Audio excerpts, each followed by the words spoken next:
আমি তোমাদেরকে বলে দিতে চাই, আল্লাহর হাবিব মসজিদের মধ্যে অবস্থান করতেছে, হঠাৎ করে এক ব্যক্তি এসে নামাজের নিয়ত বেঁধে ফেললেন। আমার দিকে তাকান, নামাজের নিয়ত বেঁধে ফেললেন। নিয়ত বাঁধার পরে নবীজি দেখতে পাইলেন তার পোশাকটা টাকনোর নিচে। আমার নবী বললেন, তুমি অজু করে আসো। তিনি অজু করতে গেলেন, নামাজ ভেঙ্গে তিনি আবার পুনরায় অজু করে এসে তিনি নামাজে দাঁড়ালেন। আমার নবী আবার বললেন, তুমি অজু করে আসো।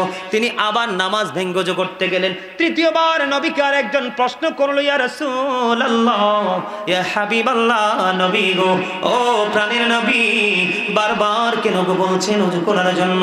আমার নবী বলেছেন, কিয়ামত পর্যন্ত সে সিজদা দিতে পারবে পোশাক পরে, তারপর সিজদা আল্লাহর দরবারে কবুল হবে না। কারণ নাভির উপরে পোশাক পরা এবং টাকনোর উপরে পোশাক পরা এটা পুরুষের জন্য ফরজ। ইচ্ছে করে ফরজ তরক করলে দেখেন ইসলাম কতটা সহজ।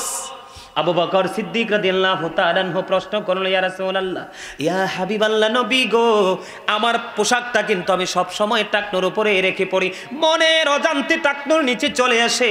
যখন টাকনোর নিচে চলে আসে আমি এটাকে উঠিয়ে ফেলি। ইয়া রাসূলুল্লাহ, আমি কি সাজার অন্তর্ভুক্ত হব? আমার নবী বলেছেন, যারা অহংকার করে করে ঝুলিয়ে ঝুলিয়ে টাকনোর নিচে পোশাকটা পরে তারা সাজার অন্তর্ভুক্ত হবে, আর যাদেরটা মনের অজান্তে চলে যায়, মনে হলে উঠিয়ে ফেলে, তাদের জন্য কোনো সাজা বরাদ্দ নাই। এখন আসেন, বলে হুজুর, এটা যদি না জায়েজ হয় তাহলে এই পোশাকের আবিষ্কার করলো কে? এই পোশাকের আবিষ্কার করেছেন বেঈমান কাফেরেরা।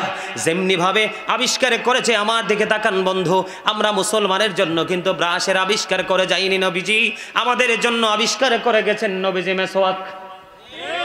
আমার নবী বলেছেন, আমার উম্মতের কষ্ট হবে, অন্যথায় আমি নবী অর্ডার করে যেতাম প্রত্যেকটা নামাজের আগে যেন আমার উম্মত মেসওয়াক করে, কিন্তু কষ্ট হবে এই জন্য হাট করেনি। আজকে মেসওয়াক আমাদের হাত থেকে কেড়ে নিয়েছি কৌশলে, বেঈমানেরা ব্রাশ আবিষ্কার করে একটা সুন্নাত আমরা মেরে ফেলেছি নিজের হাতে। কথা বলেন না কেন? আমি আপনাদেরকে বলে দিতে চাই, বাংলার আনাচে কানাচে প্রত্যন্ত এলাকায় আঁকা বাঁকা মেঠুপতি দিয়ে যে দেখা যায় বন্ধু কেটা গার্ডেন, এটার রহস্যকে একবার উদ্ঘাটন করেছেন। আমাদের দেশে আগে হেফজখানা ছিল না, ফুরকানিয়া মাদ্রাসা বেশি ছিল, যেটা সকালবেলা আমরাও পড়েছি ফুরকানিয়া মাদ্রাসায়। আজকে দেখবেন সকালে কোরআনের আওয়াজ শোনা যায় না। মা বোনেরা সেজে গুজে বন্ধু ভোরবেলা বাচ্চার ব্যাগ মায়ের কাঁধে নিয়ে কিন্টার গার্ডেনে চলে যায়। তোমরা কেন বুঝো না? বেঈমান কাফেরেরা কৌশল করে তোমাদের কাছ থেকে বন্ধু কোরআন হাতে নিয়ে ইংলিশ বই তোমাদের হাতে তুলে দিয়েছে। বলে, হুজুর, ইংলিশ কি পড়াটা কি অন্যায়? নয়, ইংলিশ পড়া অন্যায় নয়, এটা পৃথিবীর জন্য তোমাকে পড়তে হবে যদি তোমার চাহিদা থাকে, যেমন আমি পড়েছি। আমার কথা কি বুঝতে পারছেন বন্ধুরে আমার? কারণ আমাকে মাঝে মাঝে দেশের বাহিরেও যেতে হয় বন্ধু, ওখানে গেলে ইংলিশ স্পিকিং করতে হয়, অনেক সময় কথা বলা যায় না। পাশের দেশ ভারতে গেলে আপনি কথা বলতে পারবেন না। ছোট্ট ছোট্ট বাচ্চাগুলো, আমি 2018-তে পুরো ভারতবর্ষ সফর করেছিলাম, তাজমহল থেকে ধরে যত দর্শনীয় স্থান আছে সবগুলো আমি সফর করেছি।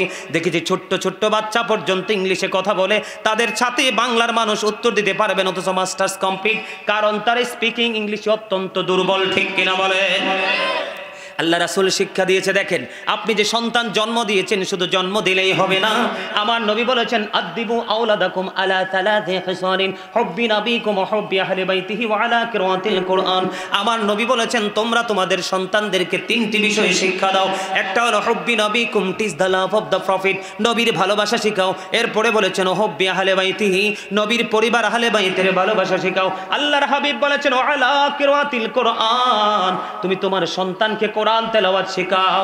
Learn to recite the holy Quran. জোরে জোরে কন্না সুবহানাল্লাহ। আপনি বাবা হিসাবে আপনার সন্তানকে আগে ইমানের ট্রেনিং দিতে হবে। এই জন্য নবী বলেছেন, তুমি আগে তোমার সন্তানকে নবীর প্রেম শিখাও, কারণ নবীর প্রেম নাই তো ইমান নাই। কথা কি বুঝেন না আমার? বলে, হুজুর, নবীর পরিবার তাদেরকেও ভালোবাসা ফরজ। নবীর পরিবারের অন্যতম সদস্য হলো দুইজন, অন্যতম সদস্য দুইজন, ইমাম হাসান হুসাইন রাদিয়াল্লাহু তাআলা আনহু। রে বানিয়া পাড়ার যুবক, তোমাদের জন্য নিউজ, তোমরা চমৎকার খবর শুনে যাও। জীবনে আর যদি কোনোদিন দেখা নাও তো হতে পারে, আবার হতেও পারে যুবক, একটা মেসেজ শুধু তোমরা মনে রাখবা, নবী শুধু আমাদের জন্য রহমত নয়, নবীর যে কলিজার টুকরা মা খাতুনে জান্নাত ফাতেমার দুই কলিজার টুকরা হাসান হোসাইন, এই দুইজন পৃথিবীর যুবকদের, ইমানদার যুবকদের লিডার হবে, সর্দার হবে। আমার আমার রাসূল বলেছেন বন্ধু, আল হাসান ওয়াল হুসাইন সাইয়্যিদ শাবাবি আহলিল জান্নাহ। আমার নবী বলেছেন ইমাম Hasan and Husain are the leader of younger people in Jannah.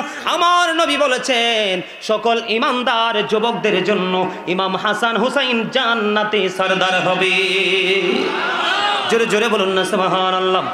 আমার আলোচনাটা